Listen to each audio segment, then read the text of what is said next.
Hello and welcome. I am Larissa Holderide. I'm the president of the Junior League of the Oranges and Short Hills, JLOSH for short. For those that may be unfamiliar, we are a women-led organization with a mission to develop the potential of women as community and civic leaders. And we do this in many ways, one of which is through our volunteerism and our support in communities. We partner with a cohort of community organizations serving families in the Oranges and support their direct service work. Last month, as a way of honoring Women's History Month, JLOSH started a conversation series with our own members and with female leaders in our community as a way of celebrating and unlocking our stories. Our conversations focused on our personal journeys, leadership, finding purpose and meaning, and how adversity and challenges can be the catalyst for change. Despite Women's History Month technically being over, we've decided to continue having these conversations. We believe that when women share their stories and step into vulnerability, we create spaces for collective recovery, growth, and support.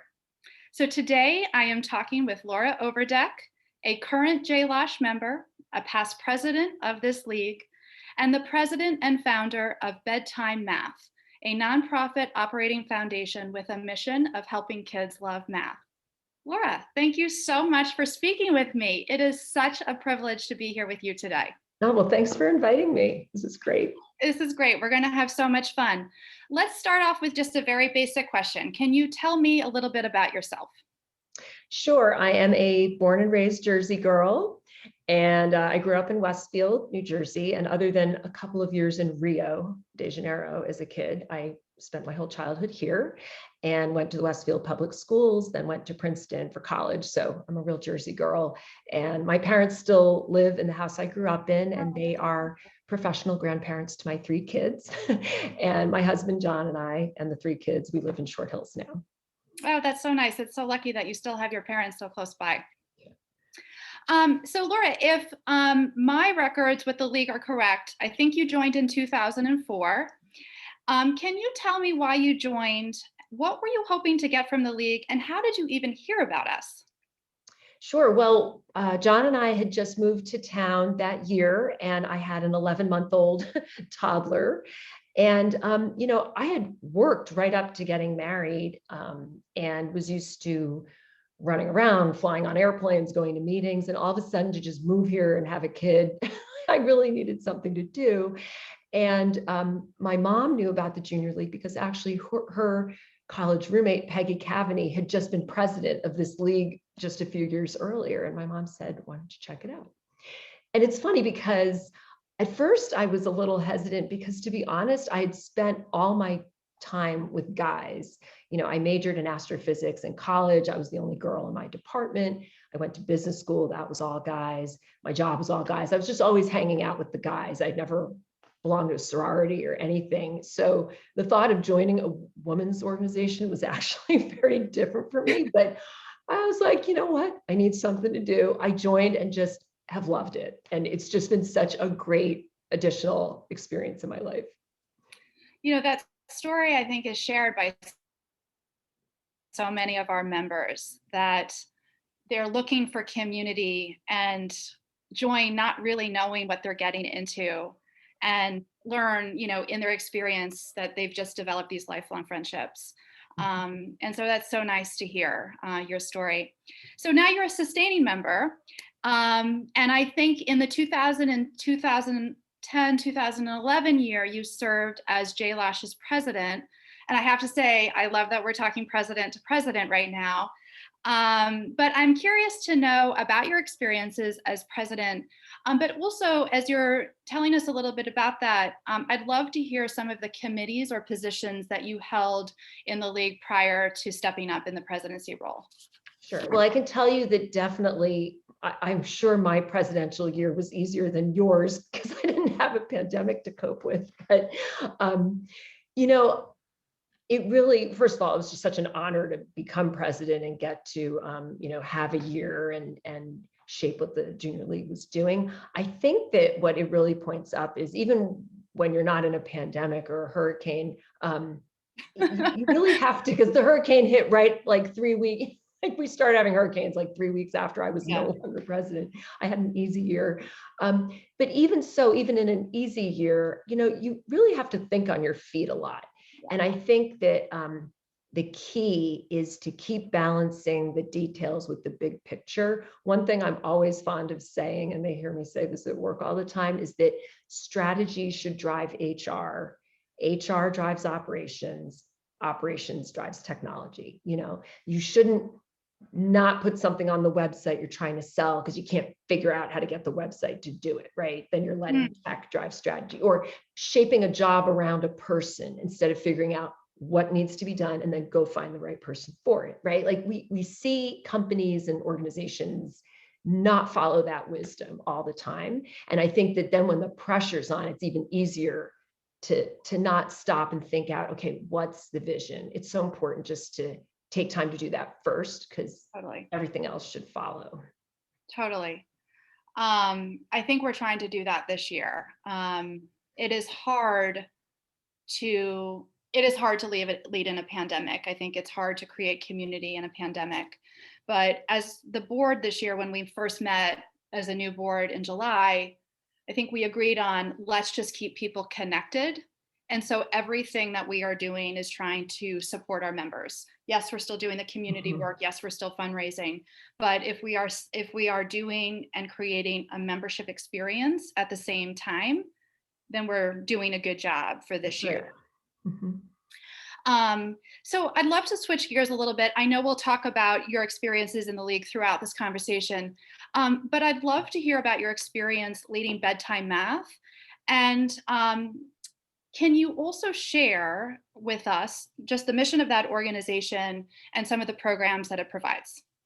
Sure. Well, Bedtime Math is all about basically helping kids love America's least favorite subject, math. Yeah. And it's really about helping kids embrace it and love it, because that makes them want to learn it and excel at it. And if you look at our society, we have a lot of adults who are very nervous about math. I mean, math drives our day, right? Our lives depend on it. I mean, when you drive a car or ride a roller coaster or take a vaccine, your life depends on someone having done the math right. Yeah. There's just no getting around that. And yet we have a whole society of people who are nervous about calculating the tip. I mean, we just really have a problem. Right. And the thing is, if you look at little kids, they like math. They love the order and the stability that it brings. When they're learning how to count and seeing how numbers fit together, we somehow kind of lose that once they go to school. So it's so important to have kids have their first experiences with math be really playful and positive and tie into their real life. And that's really what we do. I have to ask you a quick question. When I was on your website, Bedtime Math, and I was reading your bio, I read that your mom was very instrumental in making you love math because you cooked together and you had to do fractions. I'm curious, when I read that, because I have a daughter and we cook together quite a bit, I have not thought about math as part of cooking or cooking as an intentional lesson around math. Did your mom know that there's this, side to, or this like educational component to what you were doing? Was there intentionality around that? Yeah, I don't know how deliberate it was. First of all, she's an English teacher. Oh, funny. but she's very comfortable with math. And also, I think this is where there's a fine line between cooking and baking, because cooking, you can kind of just cook from the soul, right? And just throw in more oregano. You don't have to be so exact. Baking is chemistry, and you have to get a lot of it right, like your baking soda and your salt and your flour. And so you really are measuring carefully. And my mom is a particularly good baker. And I think the angle of baking as opposed to the cooking is probably part of why there was more math in there. Yeah. And I should also mention that my dad was very formative in all this as well, because although he's a finance guy, he came from a family of carpenters and does a lot of woodworking. And woodworking's the same thing. You have to be exact. I mean, when you're using a radial saw, he had me using unsafe power tools at a very young age. But you learn, you better get the eighths of an inch right. Yeah, You learn, and otherwise. you learn to rely on the math and use it, and it empowers you to create, just like with baking. That's fantastic. So let me ask you this. I'm curious as to what led you to create bedtime math, and I'm curious in the evolution of that. How were you able to leverage your junior league experience? Well, similarly, bedtime math was not a premeditated thing, really. My husband, he's a statistician, and we both love math. And when we started having kids, at night we'd read them the bedtime story, which everybody loves to do, right? That's part of our culture. But then we'd give them a bedtime math problem, and I would just think of something we had talked about that day or something funny from dinner, and I'd make up math questions. And as the kids grew up, I saw the difference between math being a source of angst in society versus my kids, who thought of it as a second dessert. It was an excuse to stay up late. That's so great. And and to get to have a little extra mischief. And honestly, what happened is that I live in a hyper competitive town, and parents around here started asking me what I was doing with my kids for math, like what special programs. And I said, oh, I do this. And they said, well, could you share those? And I started emailing them out at night and asking friends, try this with your kids and let me know how it goes. And it just completely exploded. I also totally lucked out, because about 6 weeks into this, the New York Times found my blog and reviewed it. And that was like being hit by lightning. I mean, that really is what launched it. Wow. And what year was that, by the way? So this was in 2012. And once that happened, and all of a sudden, just thousands of people signing up, and librarians and teachers reaching out, asking for hands-on activities, just asking for more, I realized very quickly I had to build a team. And sure enough, the best people to turn to were the people I had met at Junior League, including some of my fellow board members when I was president. So we are all still together today, but Sarah Tome, Sandy LaPiccolo, Joy Kalfas, and Maura Bigelow have all over time come to bedtime math, and we all work on this together. And it's been just amazing. These are just amazing, talented people with a ton of passion for what they do. That is so incredible. I've heard that story about about bedtime math, that you have this incredible cohort of junior league members on your team. I've also heard it from other sustainers that have gone on to start their own nonprofits or to lead other nonprofits, that they really turn to other league members for support when they were building out their new initiatives, just because of that like depth of nonprofit experience that you get as a member of this league.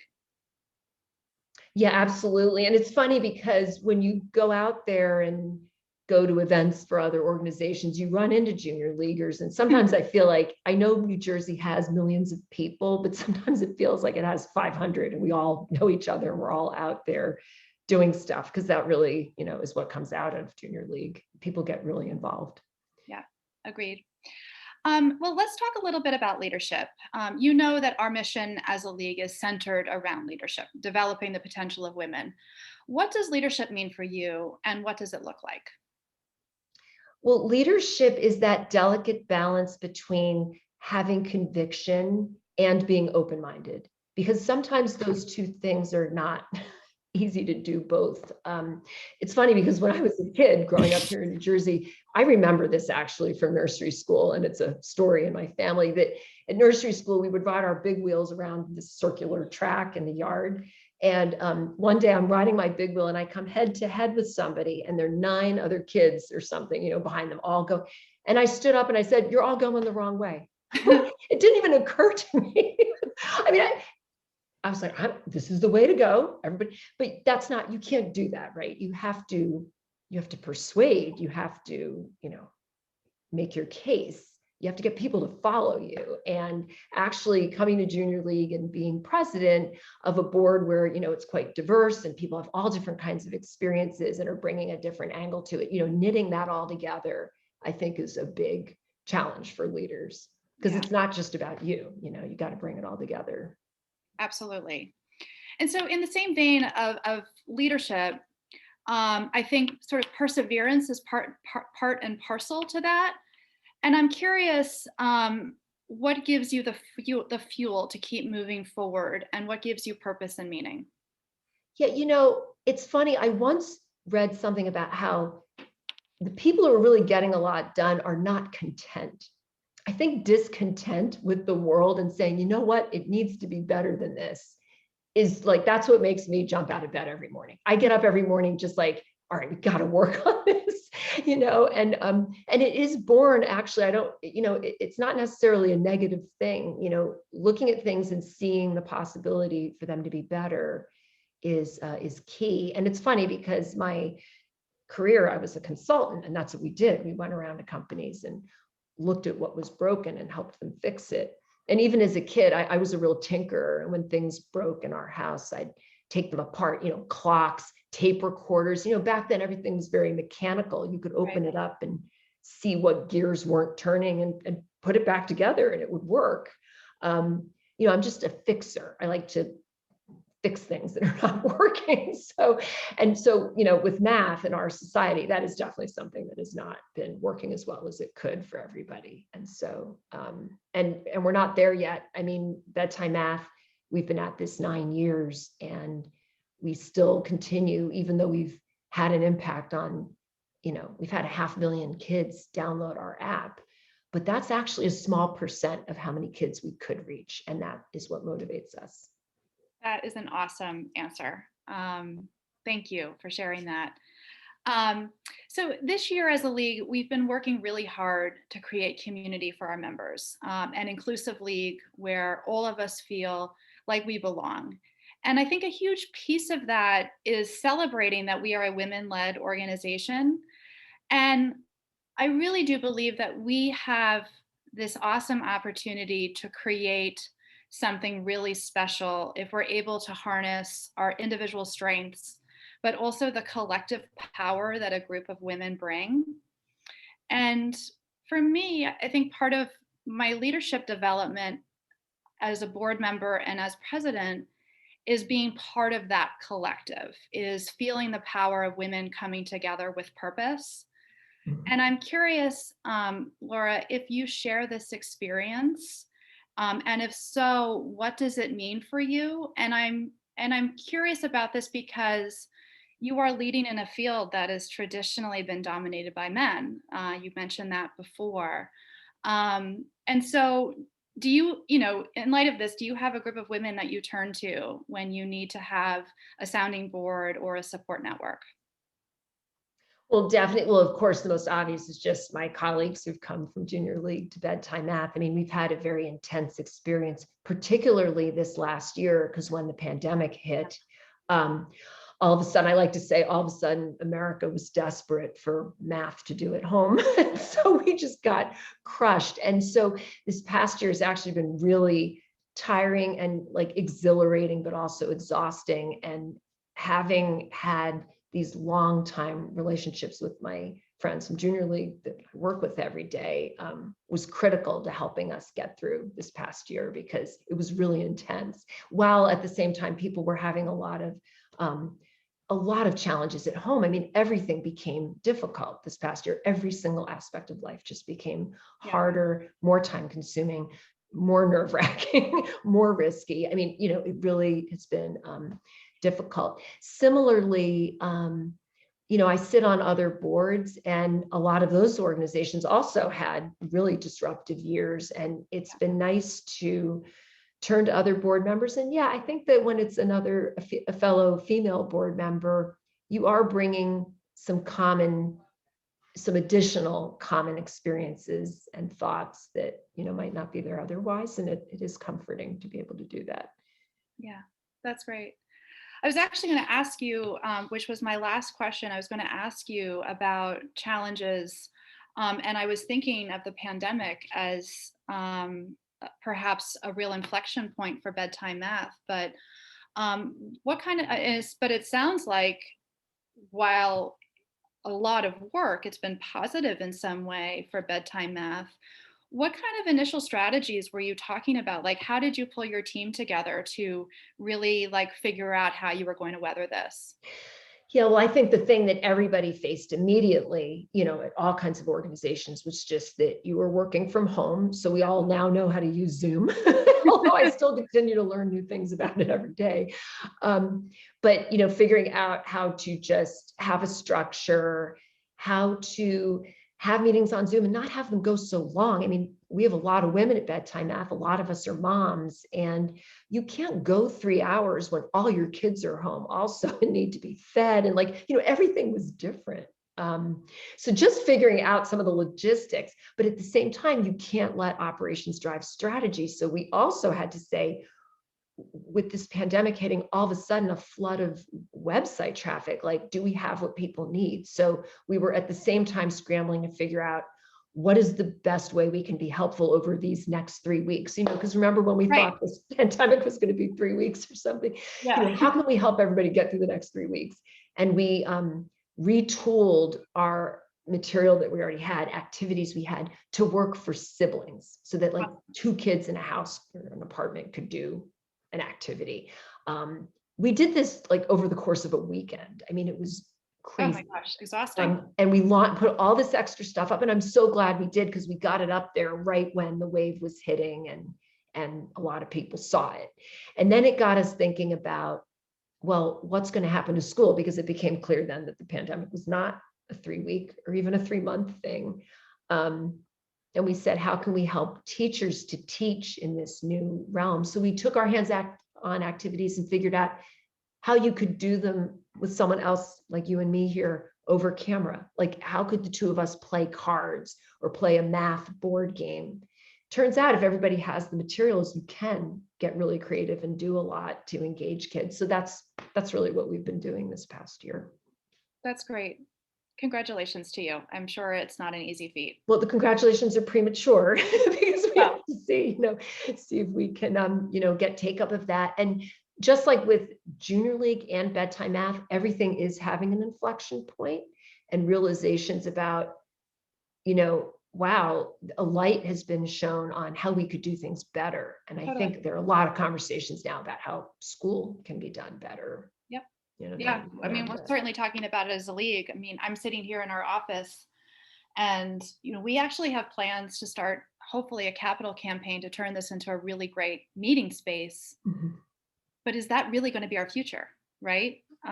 Yeah, these are tough questions. Everybody's wondering whether to keep leasing the office space, Right. all these questions, lots of things have come up. But, Right.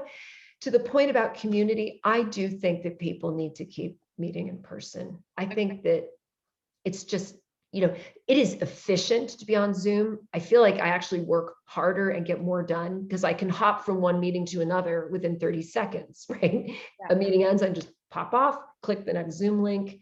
If I had an hour of transit in between, it would be totally different.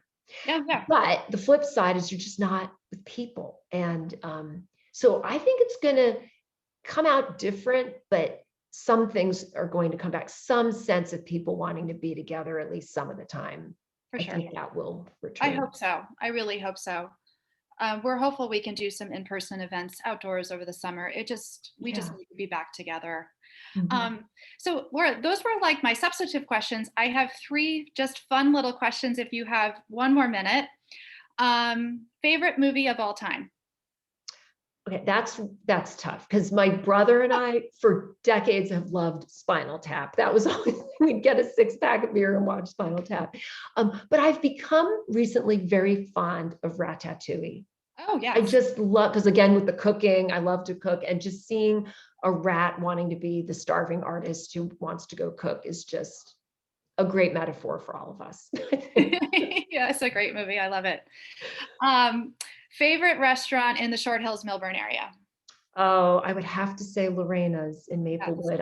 I'm French Canadian by blood, and I love French food. And You saw that they have a new location? I did see that. Yes. Well, and we do occasional takeout from there. We want to keep supporting, and we should all try to do that, right? Yeah, same thing. Try to take out food sometimes. Yeah, I'm excited to go in person, hopefully soon. Because that's a really nice space, that new space that they have. Yeah. Yeah. Okay, last question. Most memorable junior league experience or moment? Oh, you know, well, obviously being invited to be president was hands down like the best. But as far as I'll tell you, an early one was being asked fairly early on to be a chair, to chair Done in a Day, Oh, that committee, to co-chair it with one of my fellow provisionals, Holly Matson. And it's just so funny because I love Holly. We are very different people, and it worked out great because I liked all the spreadsheets and the materials and the plan. She could go out and talk anybody into donating anything. Like, she did all that, I did all that, and it was just so great. And it was just really fun. And it's really one of my favorite memories from junior league. awesome. That's so great. Well, Laura, I can't thank you enough. This has been a really, really great experience for me. Thank you so much. Oh, And well, thank you, thank you. This is fun, and good luck to you as you continue on. and you too. And thank you for And all the time and service to this league. Really appreciate it. it's been a pleasure, and thank you for everything you're doing. Of course. Thank you. Okay.